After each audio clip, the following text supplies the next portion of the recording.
Hey everybody, it's Andrew Tisser. Welcome back to Healthcare Career Strategy Bites, and happy Friday.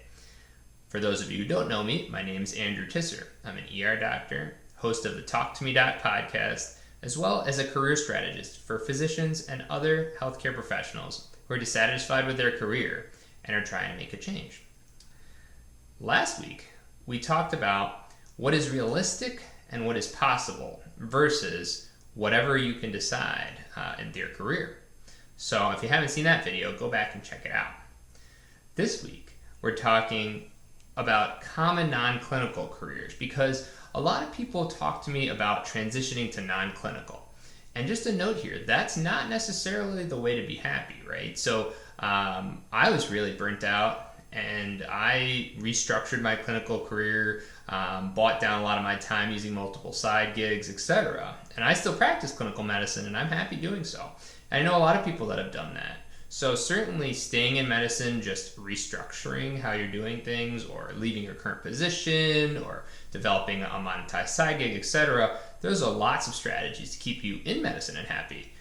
But if you are so sick of it and you are not trying to be a doctor, a PA, an NP, a pharmacist, etc. anymore, and you want to transition to non-clinical, oftentimes I see the same careers, right? So it's utilization management or chart review, pharmaceutical industry, medical writing, or consulting of some sort, right? And so those are like the desirable careers for the non-clinical realm. However, there are so many non-clinical careers out there that don't fall into those categories, right? So there's medical advertising people do.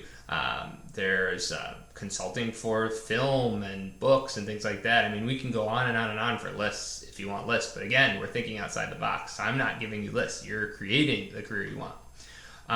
But my point here is only to say that, do you know you'll be happy in one of those non-clinical careers? You know, I see people like, oh, does anybody know anybody who's hiring for chart review? Or how do I bust into pharma? And if that's what you want to do and that aligns with your values, amazing, go do it, right? But perhaps if those careers don't align with your values, and there are many situations where they don't, then you'll be unhappy there too, right? So the purpose of at least my program, and I know other career coaches that do the same thing, is that figuring out what makes you you, right? Figuring out what you care about, what your values are, then figuring out what you would want to do to play on your strengths, right? We're going to do a whole month talking about strengths because I do strength-based coaching.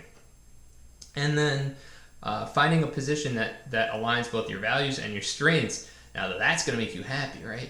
So you got to do this inner work in the beginning to try and figure out what you're going to do, you know, in your next job and your next job.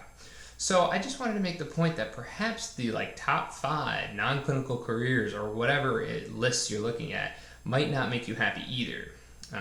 And so you say, well, those markets are really saturated. There's no jobs in there. Well, maybe you won't like that job. So you got to do the work to figure out what you like. And that's my only point for today. So that's all I got. I hope you're enjoying this series. Please let me know in the comments if you do or you don't. I got thick skin.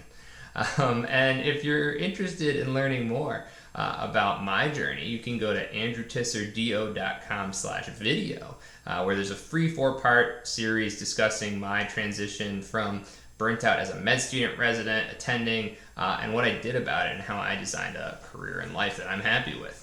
And please feel free to reach out at any time if you want to jump on a strategy call or if you just want to chat. All right, that's it for today. Enjoy your weekend.